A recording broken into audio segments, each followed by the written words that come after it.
बिस्मिल्लाहिर्रहमानिर्रहीम। अस्सलाम वालेकुम। आज की वीडियो बच्चों की तरबियत के हवाले से बहुत ही अहम है। हर मुसलमान वालिदैन की यही कोशिश होती है कि बच्चों को बचपन से ही इस्लाम के बारे में बताया जाए, बच्चों के साथ अल्लाह की बातें की जाएं, अल्लाह के नबी हज़रत मोहम्मद मुस्तफ़ा सल्लल्लाहु अलैहि वसल्लम की बातें की जाएं और हर उस नबी और पैगम्बर के वाक़यात और किस्से सुनाए जाएं जो हमारे प्यारे नबी हज़रत मोहम्मद मुस्तफ़ा सल्लल्लाहु अलैहि वसल्लम से पहले इस दुनिया में तशरीफ़ लाए, ताकि बच्चों के इल्म में भी इजाफा हो और इस्लाम के बारे में भी दिलचस्पी पैदा हो। अब यहाँ पर सवाल ये पैदा होता है कि कैसे हम तमाम नबियों और पैगम्बरों के वाक़यात जो हैं वो अपने बच्चों को बताएं और फिर वो वाक़यात होने भी मुख्तसर से चाहिए ताकि बच्चे तवज्जो के साथ सुन सकें। मैं अपनी वीडियोस में आपको तकरीबन 20 अंबिया और नबियों का मुख्तसर और आसान तारुफ बताऊंगी, जो कि आप अपने बच्चों के साथ आसानी के साथ शेयर कर सकते हैं। खुद भी इस वीडियो को देखें और अपने बच्चों के साथ भी ये तमाम इन्फॉर्मेशन शेयर करें ताकि उनके इल्म में भी इजाफा हो सके। आज की वीडियो में मैं आपको 5 पैगम्बरों की ज़िंदगी के बारे में बहुत ही मुख्तसर और आसान अल्फाज में बताऊंगी ताकि बच्चे शौक और तवज्जो के साथ सुन सकें। तो आज की वीडियो में हम हज़रत यूनुस अलैहिस्सलाम, हज़रत इब्राहीम अलैहिस्सलाम, हज़रत नूह अलैहिस्सलाम, हज़रत इस्माईल अलैहिस्सलाम और हज़रत सालेह अलैहिस्सलाम के बारे में बात करेंगे। बाकी पैगम्बरों के बारे में इंशाल्लाह अगली वीडियोस में बताया जाएगा। मज़ीद वीडियोस देखने के लिए आप इस चैनल को सब्सक्राइब कर लें और बेल आइकन को भी प्रेस कर लें ताकि हर नई आने वाली इन्फॉर्मेटिव वीडियोस का आपको नोटिफिकेशन मिलता रहे। तो शुरू करते हैं हज़रत यूनुस अलैहिस्सलाम से। इस्लामी रवायत के मुताबिक हज़रत यूनुस अलैहिस्सलाम एक पैगम्बर थे जिन्हें कदीम बनी इसराइल की तरफ एक खुदा की इबादत की तरफ रहनुमाई करने और एक सालिया ज़िंदगी गुजारने के लिए भेजा गया था। हज़रत यूनुस अलैहिस्सलाम ने कदीम मेसोपोटामिया, जिसे आजकल हम इराक कहते हैं, और इराक का एक शहर था नैनवा, उनके लोगों को हज़रत यूनुस अलैहिस्सलाम ने इस्लाम का पैगाम दिया और नैनवा के लोगों ने क्या किया,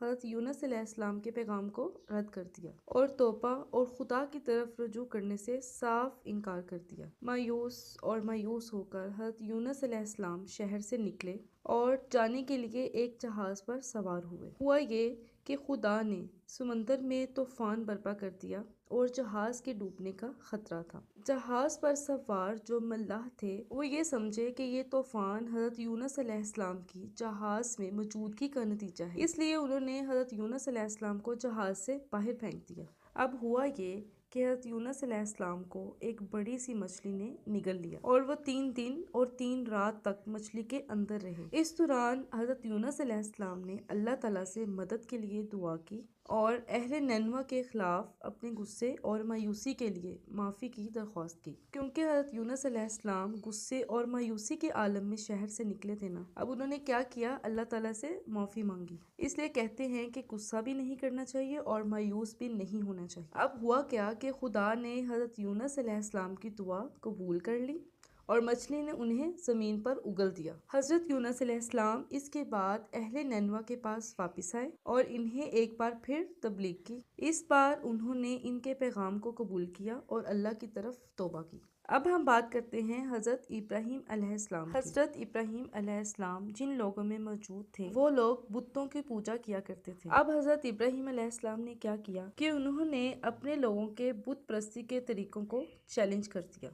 अब इसका नतीजा ये हुआ कि उनको शदीद मुखालफत का सामना करना पड़ा और उस वक़्त जो बादशाह था उसका नाम नमरूद था। नमरूद के बुतों को मुस्तरद करने की वजह से बादशाह नमरूद ने हुक्म दिया कि इब्राहीम अलैहिस्सलाम को इसकी नाफरमानी की सजा के तौर पर जिंदा जला दिया जाए। अब हुआ क्या कि एक जबरदस्त किस्म की आग तैयार की गई और हज़रत इब्राहीम अलैहिस्सलाम को इसमें डाल दिया गया। अल्लाह ताला के हुक्म से इब्राहीम अलैहिस्सलाम के लिए आग ठंडी और महफूज हो गई और वो महफूज होकर निकले। इस वाक़े को अक्सर जुल्म सितम के बावजूद अटल ईमान की मिसाल के तौर पर पेश किया जाता है और इस्लामी रवायत में इसकी ताज़ीम की जाती है। अब बात करते हैं हज़रत नूह अलैहिस्सलाम की। हज़रत नूह अलैहिस्सलाम की कौम भी बुतों की पूजा करती थी। जब हज़रत नूह अलैहिस्सलाम ने अपनी कौम को अल्लाह ताला की इबादत करने का कहा तो वो कौम बुत परस्ती पर ही अड़े रहे और सिर्फ अल्लाह की इबादत करने की इसकी तमाम दावतों को नज़रअंदाज किया।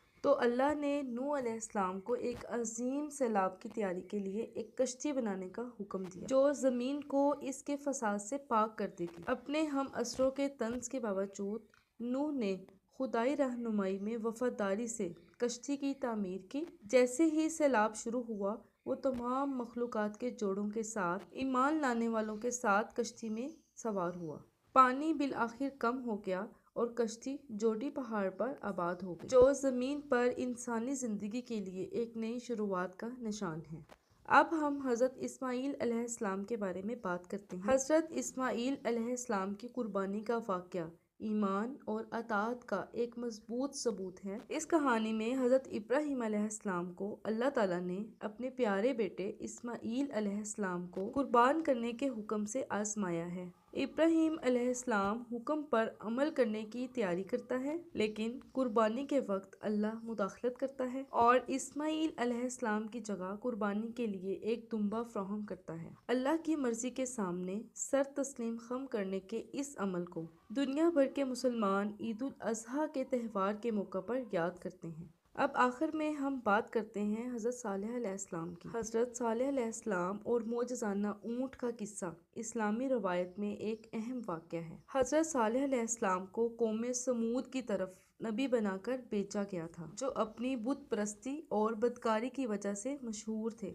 توحید کی طرف رہنمائی کے لیے لوگوں نے صالح علیہ السلام سے معجزے کا مطالبہ کیا۔ اس کے جواب میں ایک انوکھی اور بہت بڑی اونٹنی جو 10 ماہ کی حاملہ تھی، معجزانہ طور پر پہاڑوں سے اللہ کی نشانی بن کر نکلی۔ صالح علیہ السلام نے لوگوں کو خبردار کیا کہ وہ اونٹ کا احترام کریں اور اسے اپنے پانی کی فراہمی سے آزادانہ طور پر پانی پینے دیں۔ تاہم قوم سمود میں سے کچھ کافروں نے حضرت صالح علیہ السلام کی تنبیہات کی خلاف ورزی کرتے ہوئے اونٹ کو کاٹ کر مار ڈالا۔